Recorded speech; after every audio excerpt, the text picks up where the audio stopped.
പ്രിയ പ്രേക്ഷകർക്ക് സീരിയൽ ന്യൂസിലേക്ക് സ്വാഗതം. കൂടുതൽ സീരിയൽ ന്യൂസുകൾ അതിവേഗം ലഭിക്കുന്നതിന് ഈ ചാനൽ സബ്സ്ക്രൈബ് ചെയ്യുക. ബെൽ ഐക്കൺ മറക്കാതെ ക്ലിക്ക് ചെയ്യുക. വീഡിയോ ഇഷ്ടമായി എങ്കിൽ ലൈക്ക് ചെയ്യാൻ മറക്കരുത്. അപ്രതീക്ഷിതമായ വഴിത്തിരിവുകളാണ് ഇപ്പോൾ വന്നു സംഭവിച്ചിരിക്കുന്നത്. കാര്യങ്ങളെല്ലാം കൈവിട്ടുപോയി എന്നുള്ള കാര്യം തിരിച്ചറിഞ്ഞതിനെ തുടർന്ന് ഇനി എന്തു ചെയ്യും എന്ന ചോദ്യം ബാക്കിയാവുകയാണ്. ഒരിക്കലും പ്രതീക്ഷിക്കാത്ത സംഭവ വികാസങ്ങളാണ് ഉണ്ടാകുന്നത്.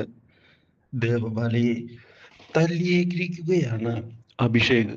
അപ്രതീക്ഷിതമായ ഈ സംഭവം ദേവബാലയെ ആകെ ഞെട്ടിച്ചു കളയുന്നു. മാത്രവുമല്ല, ഇതോടെ ദേവരാജനും അഭിഷേകിന് എതിരായി മാറിയിരിക്കുകയാണ്. എൻ്റെ മകളെ നീ തല്ലി അല്ലേടാ, ഇതിനുള്ള തിരിച്ചടി നിനക്ക് ലഭിക്കും. ഇത് ദേവരാജനാണ് പറയുന്നത് എന്നുള്ള ഭീഷണി മുഴക്കുകയും ചെയ്തതിനെ തുടർന്ന് ഒരു ദേവരാജനെയും എനിക്കിപ്പോൾ പേടിയില്ല എന്ന് വ്യക്തമാക്കിക്കൊണ്ട് മുന്നിലേക്ക് കടന്ന് വരികയാണ് ഇപ്പോൾ അഭിഷേക്. പക്ഷേ അഭിഷേകിന്റെ പോക്ക് നല്ലതിനല്ല.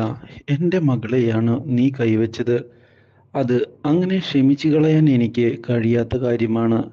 അതുകൊണ്ട് തന്നെ നിന്നെ ഞാൻ ശരിയാക്കുമടാ എന്ന് വെല്ലുവിളിക്കുന്നു ദേവരാജൻ. ദേവരാജനോട് പോയി പണി നോക്കടാ എന്ന് വ്യക്തമാക്കിക്കൊണ്ട് അവിടെ നിന്ന് ഇറങ്ങിപ്പോയിരിക്കുകയാണ് അഭിഷേക്. ഇതോടെ ദേവരാജന്റെ വാശി കൂടിയിരിക്കുകയാണ്. തൻ്റെ മകളെ ഉപദ്രവിച്ചവനെ ഇനി ഞാൻ വെറുതെ വിടുകയില്ല എന്നുള്ള തീരുമാനം എടുത്തുകൊണ്ട് മുന്നിലേക്ക് പോവുകയാണ് ദേവരാജൻ.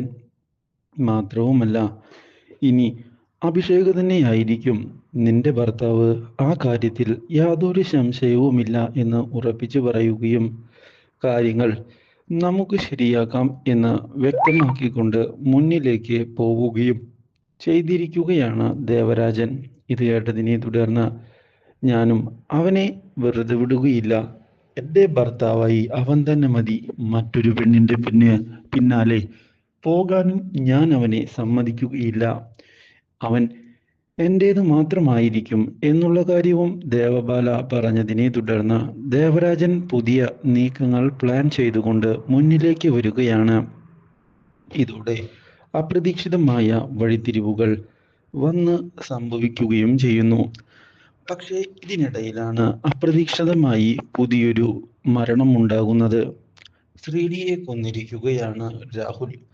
ഇതോടെ ഇനി തൻ്റെ ഭാഗം ക്ലിയറായി എന്ന് വിചാരിക്കുന്ന രാഹുൽ ഈ സഹതാപം ഉപയോഗിച്ചുകൊണ്ട് വിവാഹം നടത്തിയെടുക്കണമെന്നുള്ള തീരുമാനത്തിൽ എത്തിച്ചേരുകയും ചെയ്തിരിക്കുകയാണ്. ഇതേ തുടർന്ന് ഈ കാര്യങ്ങൾ അറിയുകയാണ് റാം മോഹൻ. ഇതോടെ ഇപ്പോഴത്തെ അവസ്ഥയിൽ തളർന്നു പോകരുത് എന്ന് ചെന്ന് കണ്ട് സംസാരിക്കുന്ന റാം മോഹൻ, എന്തിനും ഏതിനും കൂടെ ഞാൻ ഉണ്ടാകും. ആ കാര്യത്തിൽ യാതൊരു സംശയവും വേണ്ട. മോൻ തളരരുത്. മോന്റെ കൂടെ ഞങ്ങളെല്ലാവരും ഉണ്ട് എന്നും അറിയിച്ചതിനെ തുടർന്ന് തൻ്റെ തന്ത്രം വിജയിച്ചിരിക്കുകയാണ് എന്ന് ഉറപ്പിച്ചിരിക്കുകയാണ് ഇപ്പോൾ രാഹുൽ.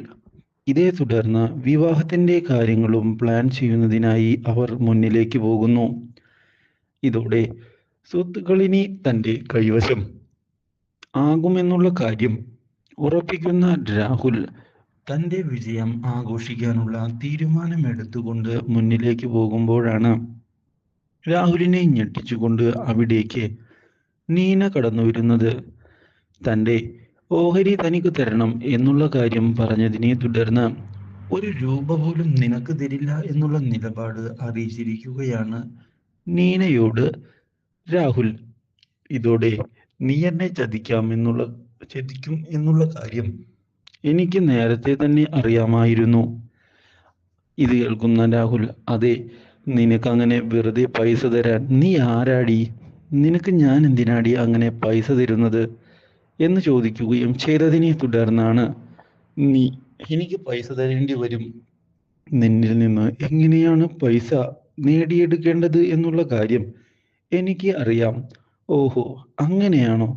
എന്ന് നീ അതൊന്ന് നേടിയെടുത്ത് കാണിക്ക്, ഞാനും അതൊന്ന് കാണട്ടെ എന്ന് പറയുകയാണ് രാഹുൽ. ഇതോടെ രാഹുൽ തൻ്റെ അച്ഛനെ കൊല്ലുന്ന വീഡിയോ എടുത്ത് കാണിക്കുകയാണ് അവൾ. ഈ വീഡിയോ കണ്ട് രാഹുൽ ആകെ ഞെട്ടിപ്പോകുന്നു. ഇതോടെ ആ വീഡിയോ തട്ടിപ്പറിക്കാൻ ശ്രമിക്കുമ്പോൾ ഇത് വെറും കോപ്പിയാണ്. നീ എൻ്റെ കയ്യിൽ നിന്നിത് തട്ടിപ്പറിച്ച് നശിപ്പിച്ചിട്ടും കാര്യമില്ല.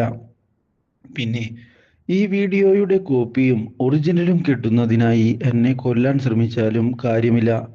എൻ്റെ മരണശേഷമോ എൻ്റെ മിസ്സിങ്ങോ ഉണ്ടായാൽ ഈ കാര്യം പോലീസിലേക്കും റാംമോഹന്റെ അടുത്തേക്കും പോകുന്നതിന് വേണ്ടിയുള്ള കാര്യങ്ങൾ സെറ്റ് ചെയ്തിട്ടാണ് ഈ നീന നിന്റെ മുന്നിലേക്ക് ഇപ്പോൾ കടന്നു വന്നിരിക്കുന്നത്.